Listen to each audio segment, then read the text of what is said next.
South India shopping mall the wedding మంత్ర సరికొత్త wedding collection south India shopping mall.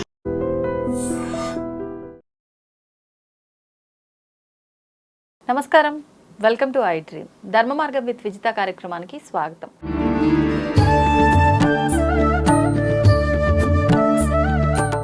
ప్రస్తుతం మనతో పాటు ఉన్నారు ప్రముఖ ఆధ్యాత్మికవేత్త డాక్టర్ శ్రీమతి కోనాల భాగ్యలక్ష్మి గారు. ఇప్పుడు అమ్మతో మాట్లాడి మరిన్ని విషయాలు తెలుసుకుందాం. అమ్మ నమస్తే. నమస్తే అమ్మా. అమ్మ, గురువు అంటుంటారు. అంటే అసలు ఎవరు నిజమైన గురువు? అంటే మనం చదువుకుంటాము, చదువుకున్న వయసులో మనకు పాఠం చెప్పిన వాళ్ళే మన గురువుగా భావిస్తాము. పుట్టిన తర్వాత తల్లే మనకు గురువు, తర్వాత పెరుగుతున్న కొద్దీ తండ్రి గురువు అనుకుంటాము. అసలు నిజమైన గురువు ఎవరు? ఇప్పుడు ప్రస్తుత రోజుల్లో చూసుకుంటే ఏదైనా మంత్రం మనకు ఎవరైనా ఉపదేశించారు అంటే వాళ్ళే గురువు అనుకుంటున్నాం. అంటే మన లైఫ్లో 4 నుంచి 5 వరకు గురువుగా భావించే వ్యక్తులు ఎవరో ఒకరు ఉంటున్నారు. అసలు ఎవరు నిజమైన గురువు అంటే ఏం చెప్పొచ్చు? అజ్ఞాన అంధకారం నుంచి బయటకు తీసుకొచ్చేవాడే గురువు. ఎందుకనంటే మనకి అజ్ఞానం, ఎలాంటి అజ్ఞానం ఉంటుంది? మనకి తల్లి గర్భంలో ఉండగా మనం ఎవరో మనకు తెలియదు, మన కర్మఫలం ఏమిటో మనకు తెలియదు. అంటే ఆది దైవిక, ఆధ్యాత్మిక, ఆది భౌతిక అన్ని సంఘటనల్ని మనం తీసుకొని మనం జన్మ ఎత్తి ఆ జన్మలో మనం చేసేటటువంటి సత్కర్మలు సదాచారాల ద్వారా రకరకాలైనటువంటి మంచి చెడు సమతుల్యం చేసుకుంటూ ముందుకు వెళ్ళడానికి మార్గాన్ని సూచించేవాడే గురువు. అట్లాంటి గురువుని మనము ఎప్పుడు ఏ గురువు అని అంటే చిన్నప్పుడు నడక నేర్పించిన తండ్రి గురువే కదా. అందువల్లే వేదాలు ఏం చెప్పాయి? మాతృదేవోభవ, పితృదేవోభవ, తదుపరి ఆచార్య దేవోభవ అని చెప్పాయి. అంటే ఆచార్యుడు 3వ స్థానంలోకి వచ్చాడు. అంటే 3వ స్థానం అంటే 3 అనే సంఖ్యే గురువుది. అందువలన గురువు ఇప్పుడు కూడా స్థానం 3వ స్థానం కాబట్టి అందులోనే ఆ గురువు ఏ రకంగా ఉంటాడు? మనకి చిన్నప్పుడు చదువు నేర్పించిన తండ్రి, ఆలు దిద్దించినటువంటి ఓనమాలు దిద్దించినటువంటి ఉపాధ్యాయుడు, ఆ తదుపరి ముఖ్యంగా మార్గదర్శకం చేసి కాస్తంత మనకి అంటే ఇది చదువు అది చదువు అలా గురువులు కొంతమంది అలా కనిపిస్తూ ఉంటారు మనకి. లైఫ్ లాంగ్ గురుత్వం అనేది రకరకాలుగా అంటే చూడండి అంటూ ఉంటాం కదా, అనేక రూపాయ విష్ణవే ప్రభ విష్ణవే, అనేక రూపాల్లో గురువు మనకు కనిపిస్తాడు. కానీ ఒక్క రూపం అని మనం ఎట్లా చెప్తాము? కానీ మంత్రోపాసన ఒక స్థితికి వచ్చిన తర్వాత ఆ మంత్రోపాసనకు కూడా సమయం ఉంది. వాళ్ళ యొక్క కర్మఫలాలన్నీ కూడా కొంత వరకు పరిపక్వం అయిన తర్వాత మంత్రోపాసన వైపు పెడతారు. అది వెళ్ళాలంటే ఇప్పుడు బుద్ధుడికి చూడండి ఎప్పటికీ అయింది, ఆ యొక్క బోధి వృక్షం కింద మాత్రమే ఆయన బుద్ధుడయ్యాడు. అంత క్రితం రకరకాలుగా రాజకుమారుడుగా ఉన్నాడు, ఒక భార్యకి భర్తగా ఉన్నాడు, ఒక పిల్లాడికి తండ్రిగా ఉన్నాడు. తర్వాత ఒక శవాన్ని చూసి దిగ్భ్రాంతి పొందాడు. ఆ తదుపరి మరలా చూసి రకరకాలుగా ఇలా ముసలితనంలో శరీరం ఇలా కృషించిపోతుందా అని ఆశ్చర్యపోయాడు. ఆఖరికి ఆయన ఇవన్నీ వద్దు, రాజ్యం త్యాగం చేసేయాలి, త్యాగేనేక అమృతత్వపు మానసుహు అని ఆయన నిర్ణయించుకుని ఆయన గురువు అనేది ఆ బోధి వృక్షం దగ్గర ఆయన పొందడం జరిగింది. ఆ విధంగా గురువు అంటే ఇప్పుడు మనం ఏం చేస్తున్నాం అంటే కొంతమంది బోధ గురువులు ఉన్నారు మనకి, కొంతమంది బాధ గురువులు ఉన్నారు. ఈ బోధ గురువులు ఏమిటి? బోధిస్తూ ఉంటారు. దాన్ని మనం క్యాచ్ చేసి దానిలో ఉండేటటువంటి పాజిటివ్ వైబ్రేషన్స్ మన జీవిత కాలంలో మనం ఆచరణాత్మకం చేస్తే అదొక రకమైన గురుతత్వం. సరే, ఏ గురువు లేకుండా ఏకలవ్యుడు ఏం చేశాడు? ద్రోణాచార్యులు మట్టి బొమ్మను చేసుకొని ఏకలవ్యుడు బాణ విద్యనే నేర్చుకున్నాడు. ఆఖరికి ఆ అర్జునుడు కొంచెము నాకన్నా గొప్పవాడైపోయాడు కాబట్టి ఆ యొక్క గురువు గారి చేతే ఆ దక్షిణ కూడా అడిగించడం జరిగింది. అది ఒక విధమైనటువంటి అంటే ఏమిటి? ఒకరిని రోల్ మోడల్గా తీసుకున్నామన్నమాట. మనకి ఇప్పుడంతా బాగా చదువుకున్నటువంటి పిల్లలు ఎక్కువ కాబట్టి ఆ మాట అంటూ ఉంటారు. కాబట్టి ఆ రోల్ మోడలే ఇక్కడ ఏకలవ్యుడు అయ్యాడు. ఎవరిని తీసుకున్నాడు? ద్రోణాచార్యులనే సరాసరి తీసుకున్నాడు. అది ఒక గురుతత్వం అయింది. అదేవిధంగా మనం పురాణాల్లోకి వెళితే గనక గురు బ్రహ్మ గురు విష్ణు గురుదేవో మహేశ్వర అనేది ప్రతి ఒక్కరికి వచ్చినటువంటి శ్లోకం. అయితే గురువు బ్రహ్మ అంటే గురుత్వంలో బ్రహ్మత్వతత్వం చూడాలి, బ్రహ్మతత్వంలో పరబ్రహ్మతత్వం చూసేది విష్ణు స్వరూపం, పరబ్రహ్మతత్వంలోనే ఈశ్వర స్వరూపం చూసేది గురు విష్ణు గురుదేవో మహేశ్వర, ఆ మహేశ్వరుడు స్వరూపం. ఎందువల్ల ఆయన మౌన వ్యాఖ్య ప్రకటిత పరబ్రహ్మ అనేటటువంటి ఆ మహానుభావుడైనటువంటి ఆ దక్షిణామూర్తి ఆయన బోధించింది ఏంటి? ఏం బోధించలేదు. అందరూ కూడా అక్కడ ఉన్నటువంటి శిష్యులందరికీ కూడా మౌనంగా కూర్చొని మౌనంతోటే బోధించారట. ఆయన శిష్యులు కూడా ఆ విధంగానే స్వీకరించారు. అందువల్ల గురువుగారు చూస్తే యవ్వనుడు, శిష్యులు చూస్తే వృద్ధులు, కానీ ఆ బోధన అయితే జరిగిపోయింది.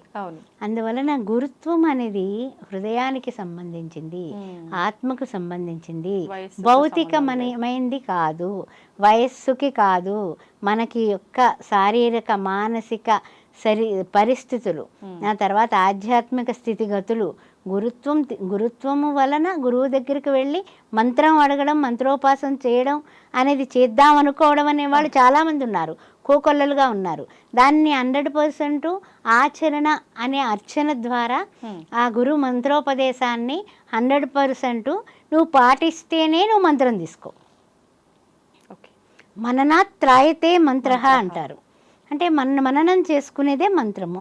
నేను మంత్రం తీసుకున్నానండి, ఎప్పుడో గ్రహణం వచ్చినప్పుడు మాత్రమే కూర్చొని రామనామ తారక మంత్రం చేస్తానండి, ఆ తర్వాత మాత్రం దాన్ని నా పూసల దండని తీసుకెళ్ళి గురువు గారు చెప్పిన గూట్లో పెట్టేసేసి దండం పెడతానండి, గురువుగారి ఫోటోకి మాత్రం రోజు 2 పూలు పెడతాను అనుకుంటారు కొంతమంది అమాయకంగా.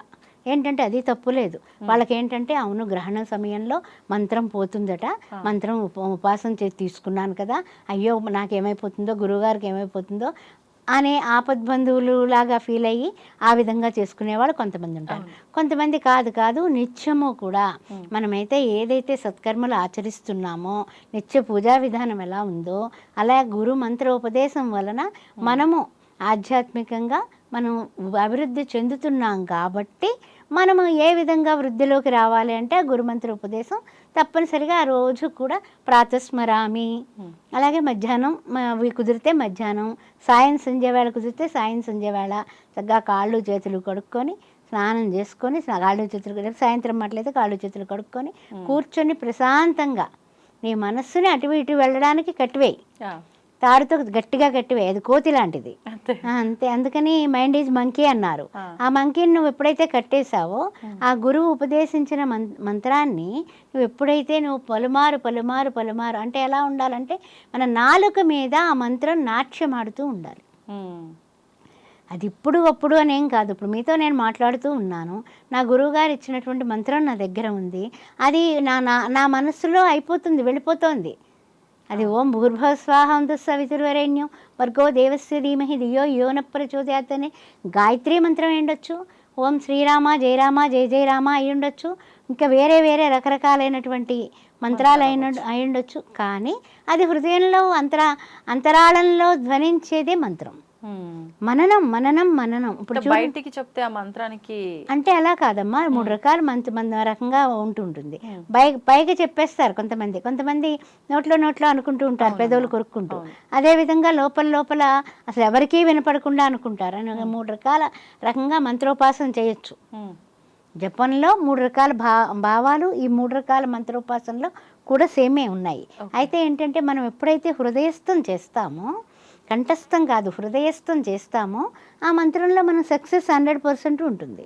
ఇప్పుడు మనకి సపోజు బస్సు వెళ్ళిపోతుంది, మనం బస్సు ఎక్కాలి. మంత్రోపాసన చేసిన వ్యక్తి మామూలు వ్యక్తి అక్కడే ఉన్నాడు, మంత్రోపాసన వీడేమో ఏదో బస్సు రాలేదని చుట్టుకుంటున్నాడు మామూలు వాడు. ఈయన ఏం చేస్తున్నాడు, గురువుగారు తండ్రి ఎట్లయినా సరే ఇవాళ ప్రయాణమై వెళ్ళాలి అంటే రైల్వే ట్రాక్ దగ్గర బస్సు ఆగి ఉంది. జరిగిన సంఘటన చెప్తున్నాను నేను, సొంతంగా జరిగినటువంటి విషయం ఇది. అయితే ఏంటంటే అవతల వైపుకి వెళితే పెద్ద స్పిరిచువల్ మీటింగ్ ఉంది, దానిలో పార్టిసిపేట్ చేస్తున్నాను, టైం అయిపోతుంది. ఒక మంత్రం కళ్ళు మూసుకొని నేను నాకు దగ్గర ఉన్నటువంటి ఉపాసనా మంత్రాన్ని నేను చేస్తున్నాను.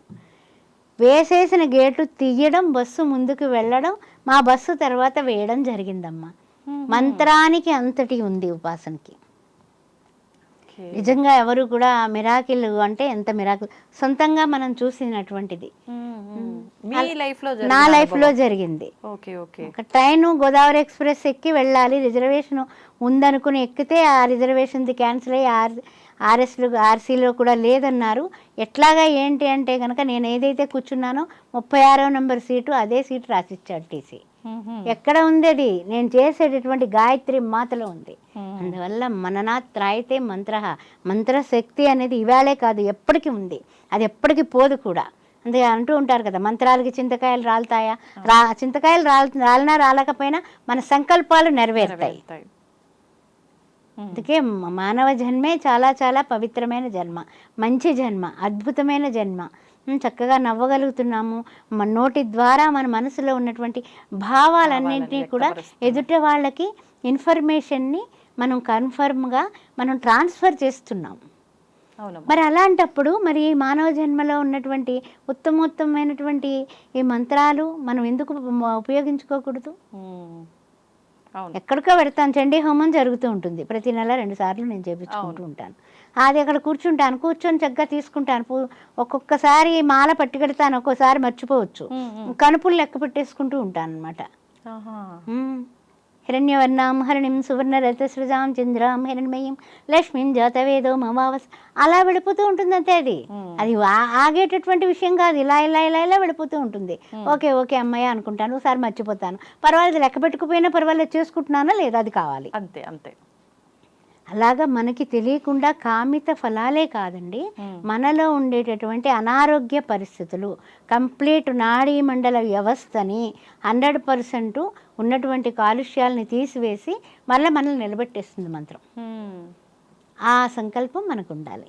అది చేసుకునేటటువంటి అర్హత ఏంటంటే ఏం లేదు, ఎదుటివాళ్ళు బాగుండాలి అనే పాజిటివ్ దృక్పథమే నీవు బాగుంటావు. ఎదుటివాళ్ళు ఆయురారోగ్యాలతో ఉండాలి అనేటటువంటి మన ఆలోచనే మనల్ని మంచిగా నిండుగా ఉంచుతుంది. ఇవన్నీ కూడా పెద్దవాళ్ళు చెప్పిన మాటలే. కానీ ఈరోజు కూడా మరల మనం నెమరు వేసుకుంటున్నాం. ఇందాక మననం చేసుకున్నాము, ఇప్పుడు నెమరు వేసుకుంటాము. గుర్రం గుగ్గిళ్ళు తినట మర్చిపోతుందట. ఆవు చక్కగా పచ్చగడ్డి తిని అది నెమరు వేసుకుని మనకి తీయనైనటువంటి పాలిస్తుంది. అందువల్ల అంత పవిత్రమైనటువంటి గోమాత, దేహమాత, దేశమాత, అదేవిధంగా గురువు గారు భార్య కూడా మనకు అమ్మే. అందువల్ల ఇదంతా కూడా గురువు అనగానే మనకి గురుత్వంలో ఉండేటటువంటి గురుత్వ శక్తి, ఆకర్షణ శక్తి. అది ఆకర్షిస్తేనే కదా ఆయన దగ్గరికి వెళ్ళి కూర్చుంటాం. ఆయన పాదాలు పట్టుకుని నమస్కారం చేసుకోవాలంటే మనకి ఆ ఆకర్షణ లేకపోతే ఎలా? ఆయన్ని పదే చూడాలి, ఆయన ముఖారవిందంలో వచ్చే చిరునవ్వు దర్శించాలి, స్పర్శను అనుభవించాలి, ఆయన వాక్య విభూతిని పూర్తిగా అంతరంతరాల్లో నరనరాల్లో ప్రవహింప చేసుకోవాలి. అంటే ఆ గురువు యొక్క పవిత్రమైనటువంటి పరిస్థితులు ఉన్నాయి కాబట్టి అందుకనే కదా సంవత్సరానికి ఒక్కసారి ఆషాఢ పూర్ణిమ రోజున వ్యాస పూర్ణిమ అంటున్నాం. వ్యాసుల వారిని ఇప్పటికి కూడా మనం తలుచుకుంటున్నాము. 18 పురాణాలు రచన చేసి, అదేవిధంగా ఆయన భాగవతం రచించి, ఎన్నో రకాలుగా సరస్వతీ నది ఒడ్డున కూర్చొని ఆయన చేసిన రచనలు ఎన్ని. అందువల్ల మహానుభావుడు ఆయన. అవునమ్మా, ధన్యవాదాలమ్మా, చాలా చక్కటి వివరణ ఇచ్చారు. నమస్తే. ఓం శ్రీ మాత్రే నమః. తవ్వండి, తవ్వుతూనే శివలింగం సరే దాన్ని అట్లా కప్పేసేయండి, చూపించదండి. Krishna is there. మూర్తి పూజ కాదు, సాక్షాత్ బ్రజేంద్ర నందన భగవాన్ ఉన్నారు మూర్తిలో. ఏమీ ఆశించకుండా ఆరాధించే వాళ్ళు కూడా ఉన్నారా ప్రభుజీ? నిజమైన భక్తి అంటే మనకు తెలియదు కాబట్టి